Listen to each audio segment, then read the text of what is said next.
दोस्तों आज आपको दिखाने के लिए मेरे पास ये S24 है और इस फोन को यूज करते हुए मुझे लगभग 1.5 महीना हो चुका है। और आज इस वीडियो में आपको इस फोन के सभी फीचर्स डिटेल में बताऊंगा और वीडियो के एंड में आप डिसाइड कर पाएंगे कि आपकी रिक्वायरमेंट के हिसाब से आपको ये फोन लेना चाहिए कि नहीं लेना चाहिए। पर उससे पहले अगर आप चैनल पर पहली बार आए हैं तो जल्दी चैनल को सब्सक्राइब कर लीजिए और बेल आइकन को दबा दीजिए, जिससे मैं जब भी ऐसी वीडियो अपलोड करूँ तो आपको पता लग जाए। फोन कुछ इस तरह के बॉक्स में आता है, ब्लैक कलर का बॉक्स है जिसके बीच में यहाँ पर फोन का लोगो दे रखा है, नीचे गैलेक्सी S24 लिखा है। मेरे पास ये फोन नए वाले एम्बर येलो कलर में है और ये 256 GB वाला वेरिएंट है। बॉक्स के पीछे इसकी MRP 79,999 दे रखी है, पर मैंने इसे ऑफलाइन मार्केट से 68,000 में परचेज किया था। बॉक्स को खोलते ही सबसे पहले आपको फोन रखा हुआ मिलता है, फिर बॉक्स के अंदर की तरफ आपको एक एक्सेसरी बॉक्स मिलता है जिसके अंदर आपको इसकी यूजर गाइड, एक सिम इजेक्शन टूल और लास्ट में एक USB-C केबल दे रखी है जिसका यूज करके आप इसे चार्ज कर सकते हैं।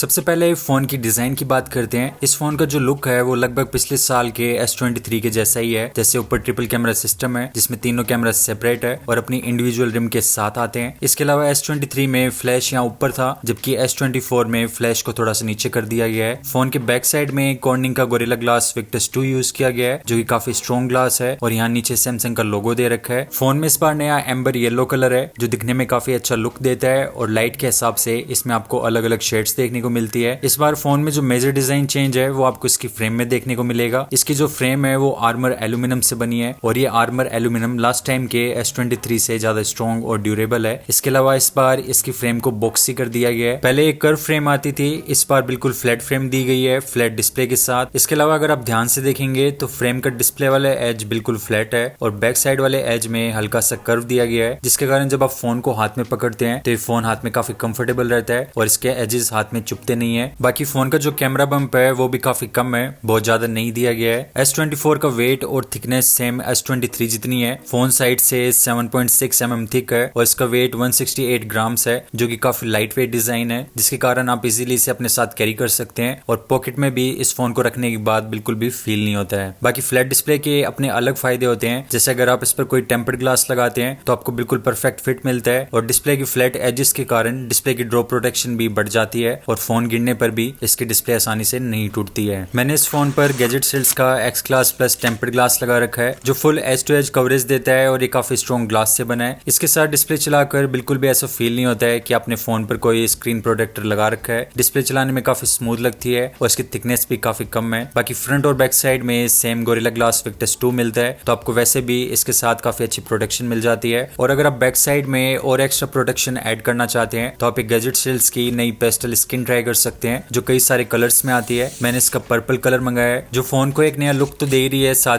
ही काफी स्लिम भी है, तो इसको लगाकर ऐसा फील नहीं होता है कि आपने कुछ अलग से लगा रखा है। बाकी फोन के लेफ्ट साइड में यहाँ पर आपको वॉल्यूम अप और डाउन बटन दे रखे हैं। इसके ठीक नीचे पावर बटन है। फोन के नीचे की तरफ एक स्पीकर या USB-C पोर्ट दे रखा है जो USB 3.2 सपोर्ट के साथ आता है। फिर एक माइक्रोफोन और सिम ट्रे दे रखी है। बाकी फोन की लेफ्ट साइड बिल्कुल प्लेन है और ऊपर की तरफ नॉइज कैंसिलेशन माइक्रोफोन दे रखे हैं। फोन के USB 3.2 पोर्ट के कारण आप आराम से इसके साथ एक्सटर्नल हार्ड डिस्क या फिर SSD कनेक्ट कर सकते हैं और हाई स्पीड डाटा ट्रांसफर कर सकते हैं। बाकी अगर आपके पास 256 GB या उससे ऊपर का वेरिएंट है तो इसमें आपको UFS 4.1 की स्टोरेज मिलती है जो कि स्मार्टफोन में अभी तक की सबसे फास्ट स्टोरेज है। तो अगर आप फोन में इंटरनली भी कुछ रीड या फिर राइट करते हैं तो आपको काफी तेज स्पीड देखने को मिलती है। बाकी मुझे इस फोन की एक चीज और अच्छी लगी कि जो इसका बैक पैनल और फ्रेम है वो मैट फिनिश के साथ आते हैं, जिसके कारण आपके हाथ कितने भी गंदे क्यों ना हो पर इस पर आसानी से निशान नहीं दिखते हैं, जिसके कारण आपको फोन बार बार साफ नहीं करना पड़ता है। जब आप आईफोन से एंड्रॉइड और एंड्रॉइड से आईफोन में स्विच करते हैं तो सबसे पहली दिक्कत आती है व्हाट्सएप की चैट्स को ट्रांसफर करने की। पर अगर आप ओल्ड फोन का व्हाट्सएप ट्रांसफर सॉफ्टवेयर यूज करते हैं तो आप व्हाट्सएप की चैट्स को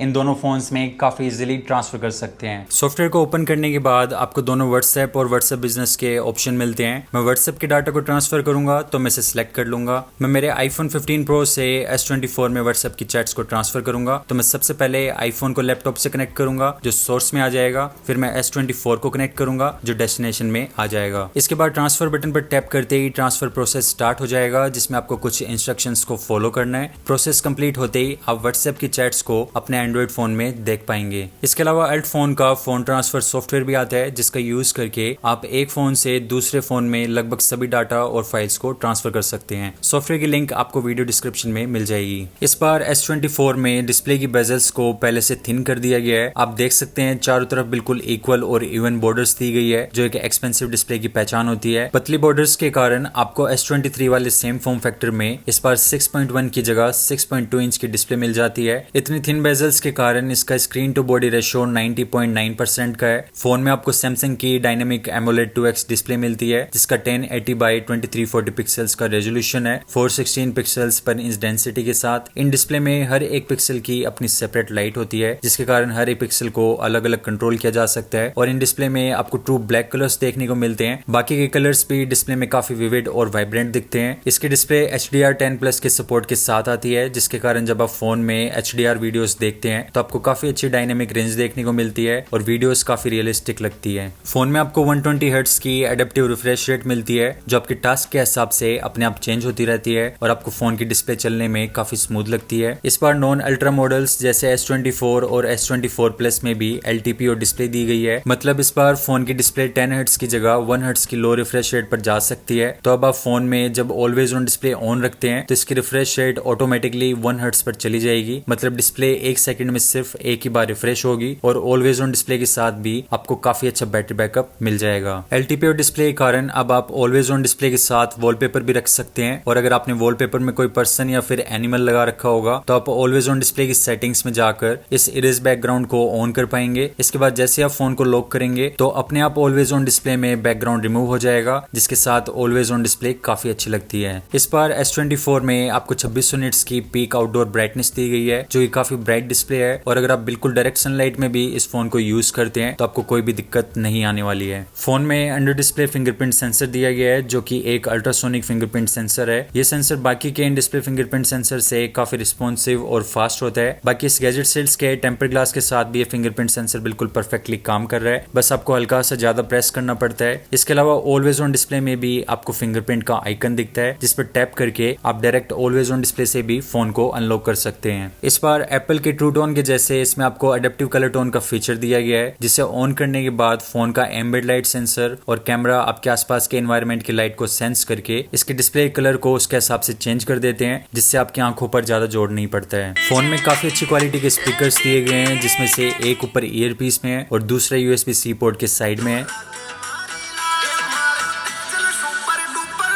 इसके अलावा फोन में डोल्बी एटमॉस का सपोर्ट भी दिया गया है, जिसके कारण जब आप फोन में इन स्टीरियो स्पीकर से गाने सुनते हैं या मूवीज देखते हैं तो आपको बिल्कुल सराउंड साउंड आता है। भाई साहब सुबह से 3 बार फोन आ चुका है उनका। इस फोन में अभी एंड्रॉइड वर्जन 14 है, जिसे सैमसंग अपने हिसाब से मॉडिफाई करता है और अपने कुछ कस्टम फीचर्स डालता है, जिसे One UI कहते हैं। और अभी इसमें One UI का वर्जन 6.1 है। One UI का जो नोटिफिकेशन सेंटर है मुझे काफी ज्यादा अच्छा लगता है। ये बहुत ही ज्यादा नीट एंड क्लीन है और इसमें आप सभी कंट्रोल्स को काफी इजीली एक्सेस कर सकते हैं और अपने हिसाब से इन्हें मॉडिफाई कर सकते हैं। यहाँ नीचे सभी नोटिफिकेशंस देखने को मिल जाती है, और अगर आपने फोन में कोई म्यूजिक चला रखा होगा तो यहाँ उसका बढ़िया सा कार्ड देखने को मिल जाता है। और जब आप म्यूजिक प्ले करेंगे तो इसकी टाइमलाइन में आपको काफी अच्छी एनिमेशंस भी देखने को मिलती है। S24 सीरीज का मेन फोकस जो था वो आर्टिफिशियल इंटेलिजेंस पर था। अब अगर आप फोन की सेटिंग्स में नीचे यहाँ एडवांस फीचर्स में जाएंगे तो इसमें एडवांस इंटेलिजेंस का ऑप्शन मिलेगा। इसमें आपको सभी नए AI फीचर्स देखने को मिल जाएंगे, जिसमें सबसे पहला AI feature phone call app में है। अब आप फोन कॉल में AI का यूज करके डायरेक्ट लाइव कॉल को ट्रांसलेट कर सकते हैं। इसके लिए आपको कॉल के टाइम कॉल असिस्ट का फीचर मिलेगा, जिस पर टैप करके आप लाइव कॉल को ट्रांसलेट कर सकते हैं। इसमें आपको अदर पर्सन में सामने वाले की लैंग्वेज सेलेक्ट करनी है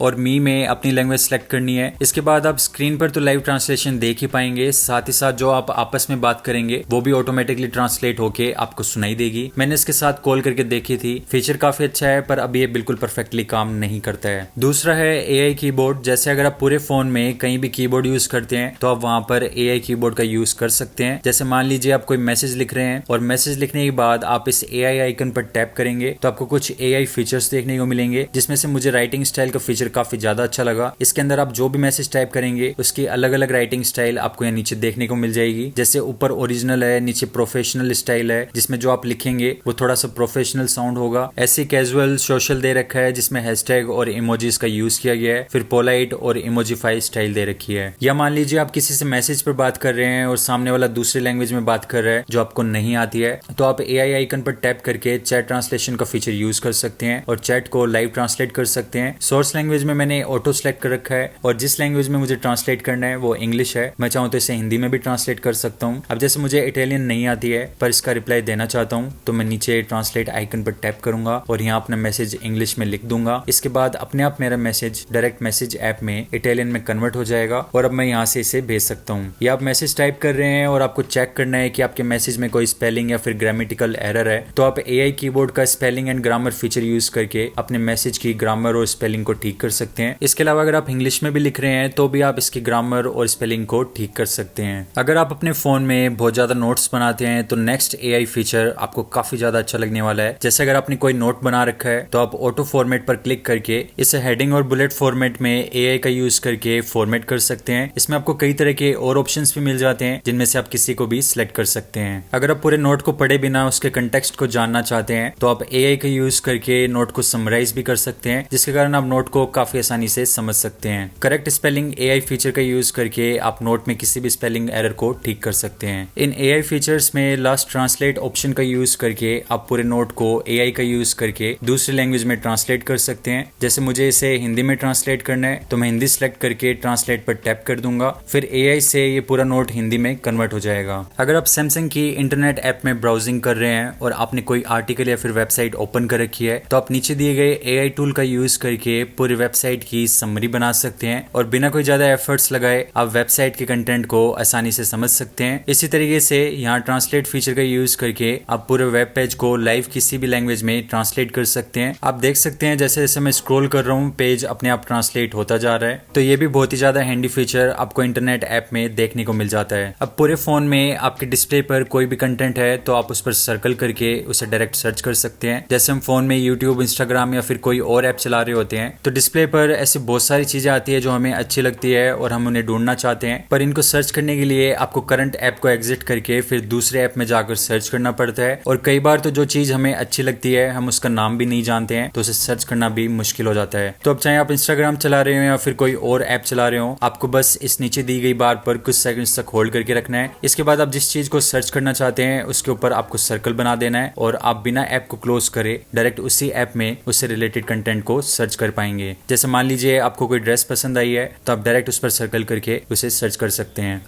अगर फोन की गैलरी ऐप में आप किसी फोटो को एडिट कर रहे हैं तो इसमें भी आपको AI का ऑप्शन मिल जाता है, जिस पर टैप करने के बाद आप फोटो में किसी भी सब्जेक्ट को सर्कल करके उसे सिलेक्ट कर सकते हैं। अगर कोई चीज सिलेक्ट होने से रह गई है तो आप फिर से उस पर सर्कल करके उसे सिलेक्ट कर सकते हैं। इसके बाद उस पर होल्ड करके आप इस इरेज बटन से सब्जेक्ट को फोटो में से इरेज कर सकते हैं। इसी तरीके से आप फिर से सब्जेक्ट को सिलेक्ट करके उसे पकड़ कर फोटो में दूसरी जगह भी रख सकते हैं। लास्ट में जनरेट बटन पर टैप करते ही AI प्रोसेसिंग स्टार्ट हो जाती है और कुछ ही सेकेंड्स में आप इस फोटो का नया रूप देख सकते हैं। आप देख सकते हैं इस नई फोटो को देखकर कहीं से भी ऐसा नहीं लग रहा है कि इसमें कुछ एडिट किया गया है। सिक्योरिटी पर्पस से आप जो भी फोटो AI का यूज करके जनरेट करते हैं उसके नीचे AI का वाटरमार्क मिलता है, जिससे आप पता लगा सकते हैं कि ये AI जनरेटेड फोटो है। फोन की वॉइस रिकॉर्डिंग ऐप में अगर आपने कोई वॉइस रिकॉर्डिंग कर रखी है तो आप AI का यूज करके वॉइस रिकॉर्डिंग को ट्रांसक्राइब भी कर सकते हैं, मतलब आप वॉइस को टेक्स्ट में कन्वर्ट कर सकते हैं, जो कि बहुत ही ज्यादा एडवांस AI फीचर है। और सबसे बड़ी बात, अगर वॉइस रिकॉर्डिंग में एक से ज्यादा लोग बात कर रहे हैं तो फोन अपने आप वॉइसेस को समझकर उन्हें स्पीकर 1 और 2 में कन्वर्ट करके डिस्प्ले पर शो कर देता है। इसके बाद जैसे आप रिकॉर्डिंग को प्ले करेंगे तो रिकॉर्डिंग के साथ साथ टेक्स्ट भी हाईलाइट होता रहेगा। मान लीजिए आपने बहुत बड़ा लेक्चर रिकॉर्ड कर रखा है तो आप ऊपर समरी टैब पर टैप करके इस पूरी रिकॉर्डिंग की समरी बना सकते हैं और कुछ लाइनों में ही इस पूरी रिकॉर्डिंग के कंटेक्स्ट को समझ सकते हैं। मान लीजिए आप किसी फॉरेन कंट्री में गए हैं जहाँ की लैंग्वेज आप नहीं जानते हैं तो आप फोन के नोटिफिकेशन सेंटर में जाकर इंटरप्रेटर को ओपन कर सकते हैं। इसमें AI का यूज करके आप दूसरे पर्सन की की आवाज को अपनी लैंग्वेज में लाइव ट्रांसलेट कर सकते हैं। अगर आपने फोन को कुछ इस तरह से पकड़ रखा है तो आप ऊपर दिए गए फ्लिप बटन पर टैप करके हाफ स्क्रीन को उसकी तरफ फ्लिप कर सकते हैं। फोन में AI का यूज करके आप किसी भी नॉर्मल वीडियो पर कुछ सेकंड्स तक टैप करके उसे स्लो कर सकते हैं। जब आप वीडियो पर टैप करते हैं तो AI का यूज करके फोन वीडियो के बीच में एक्स्ट्रा फ्रेम्स को ऐड करता है, जिससे आप नॉर्मल वीडियो को स्लो कर पाते हैं। S24 के साथ सैमसंग ने 7 साल तक सिक्योरिटी और मेजर अपडेट देने का प्रॉमिस किया है, तो सॉफ्टवेयर वाइज आप 7 साल तक अप टू डेट रहने वाले हैं और One UI का लेटेस्ट वर्जन चलने में काफी ज्यादा स्मूथ और रिस्पॉन्सिव है, तो सॉफ्टवेयर के मामले में आपको इस फोन से कोई भी दिक्कत नहीं आने वाली है। इस फोन में सैमसंग का Exynos 2400 चिपसेट दिया गया है जो 4 नैनोमीटर आर्किटेक्चर पर बना है। इसमें 10 कोर का CPU है और इस बार GPU में हार्डवेयर रे ट्रेसिंग भी दी गई है, जिसके कारण गेम्स में शेडो काफी रियलिस्टिक लगती है। बाकी परफॉर्मेंस वाइज मुझे इस चिप के साथ कोई भी दिक्कत नहीं आई। फोन बिल्कुल मक्खन की तरह स्मूथ चलता है, हाई एंड गेम्स भी बहुत अच्छे ग्राफिक्स दिखाती है और कोई लैग फील नहीं होता है। बाकी मैंने इसके साथ काफी टाइम तक लगातार गेम्स खेल कर देखी, फोन में मुझे कोई ज्यादा हीटिंग नोटिस नहीं हुई। किसी फोन में अगर आप हैवी टास्किंग या फिर ग्राफिक इंटेंसिव टास्क करते हैं तो फोन हीट होता है, पर ये नॉर्मल हीटिंग होती है जो सभी फोन्स में होती है। ये मैं रूम टेम्परेचर की बात कर रहा हूँ। अगर आप डायरेक्ट सनलाइट या फिर 40 डिग्री से ऊपर के टेम्परेचर में हैवी टास्किंग या फिर 4K पर कंटिन्यूस वीडियो रिकॉर्ड करेंगे तो फोन ज्यादा हीट भी हो जाएगा और ये भी नॉर्मल होता है। पर अगर आप नॉर्मल टास्क कर रहे हैं और रूम टेम्परेचर में कर रहे हैं तो भी फोन आपको बहुत ज्यादा हीट हो रहा है, तो वो नॉर्मल नहीं होता है। ये इस फोन के Geekbench 6 ऐप के बेंचमार्क स्कोर्स है, जिनको आप बाकी फोन्स की चिप से कंपेयर करके एक अप्रोक्सीमेट आइडिया लगा सकते हैं कि ये चिप कहाँ स्टैंड करती है। बाकी परफॉर्मेंस वाइज मुझे इस फोन से कोई दिक्कत नहीं आई। फोन में डुअल सिम का सपोर्ट दिया गया है, जिसमें से एक सिम ऊपर और एक नीचे लगती है। इसके अलावा आप फोन के सिम मैनेजर में जाकर ई सिम भी ऐड कर सकते हैं, तो इसके साथ आपको फिजिकल और ई सिम के दोनों ऑप्शंस मिल जाते हैं। इस फोन का कैमरा हार्डवेयर सेम S23 वाला है, बस जो कैमरा इंप्रूवमेंट है वो सॉफ्टवेयर रिलेटेड है या फिर इसके नए चिपसेट के कारण है। इसमें ट्रिपल कैमरा दिए गए हैं, जिसमें से एक 50 मेगापिक्सल का f1.8 अपर्चर का वाइड कैमरा है जो 24 mm की फोकल लेंथ के साथ आता है। दूसरा 10 मेगापिक्सल का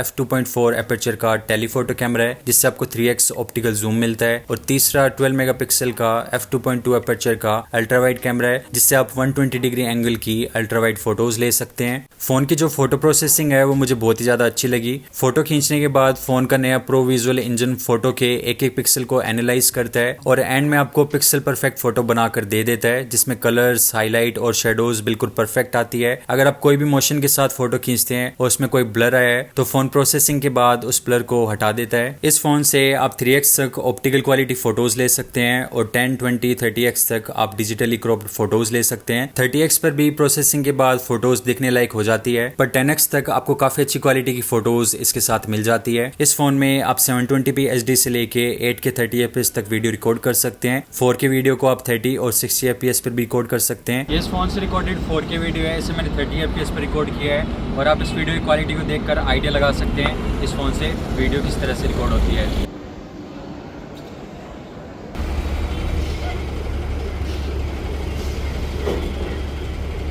ये इस फोन से रिकॉर्डेड पोर्ट्रेट वीडियो है। पोर्ट्रेट वीडियो में जो बैकग्राउंड होता है वो बिल्कुल ब्लर हो जाता है और फोकस सब्जेक्ट पर रहता है। इस वीडियो में आप देख सकते हैं बैकग्राउंड और जो एज डिटेक्शन है काफ़ी अच्छी तरीके से हुई है। इसके अलावा पोर्ट्रेट वीडियो में जूम भी कर सकते हैं, इससे आप पोर्ट्रेट वीडियो 4K 30 fps पर रिकॉर्ड कर सकते हैं। पहले S23 में सुपर स्लोमो मोड भी आता था, जिसमें आप 960 fps पर स्लो मोशन वीडियो रिकॉर्ड कर सकते थे, पर इस बार पता नहीं क्यों पर सैमसंग ने सुपर स्लो मोशन मोड को हटा दिया है। फोन के फ्रंट साइड में 12 मेगापिक्सल का वाइड कैमरा दिया गया है जो f2.2 अपर्चर की फोकल लेंथ के साथ आता है। फ्रंट कैमरा से भी काफी अच्छी सेल्फीज आती है, पर सबसे बेस्ट मुझे इसकी नाइट सेल्फीज लगी और जो इसका फ्रंट कैमरा है वो iPhone 15 Pro के फ्रंट कैमरा से ज्यादा अच्छी नाइट सेल्फीज लेता है और इसमें आपको ज्यादा डिटेल्स देखने को मिलती है। बाकी पहले के मुकाबले में S24 के सभी कैमरा में लो लाइट इंप्रूवमेंट हुई है।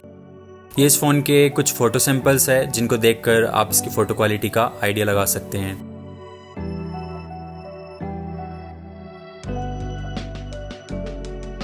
फोन के बैटरी बैकअप की बात करें तो इस फोन की साइज के हिसाब से इसमें आपको काफी डिसेंट बैटरी बैकअप मिल जाता है। इस बार फोन में 3900 की जगह 4000 mAh की बैटरी दी गई है और इसके बैटरी बैकअप की बात करें तो मैंने इस फोन की पूरी 95% बैटरी यूज की, जिसमें मुझे 6 घंटे 14 मिनट का स्क्रीन ऑन टाइम मिला और स्क्रीन ऑफ टाइम 13 घंटे 12 मिनट का था। तो अगर आपकी नॉर्मल यूजेज रहती है और आप इसे सुबह फुल चार्ज करते हैं तो ये आपको पूरा दिन आराम से निकाल देगा, पर अगर आप हैवी टास्किंग करेंगे जैसे गेम्स वगैरह आप इसके साथ खेलेंगे तो आपको थोड़ा सा बैटरी बैकअप बैकअप कम मिलेगा और आपको फोन दिन में 2 बार चार्ज करना पड़ जाएगा। तो कॉम्पैक्ट फोन के हिसाब से काफी अच्छा बैटरी बैकअप आपको इसके साथ मिल जाता है। फोन में आपको 15 वोल्ट की फास्ट वायरलेस चार्जिंग भी मिलती है, तो आप किसी भी चीज सपोर्टेड वायरलेस चार्जर पर रखकर इसे वायरलेसली चार्ज कर सकते हैं। फोन को फास्ट चार्ज करने के लिए आप 25 वोल्ट का अडेप्टर यूज कर सकते हैं, पर अगर आप फास्ट चार्जिंग केबल और 45 वोल्ट का अडेप्टर यूज करते हैं तो ये सुपर फास्ट चार्ज होता है और चार्जिंग साउंड भी अलग आता है।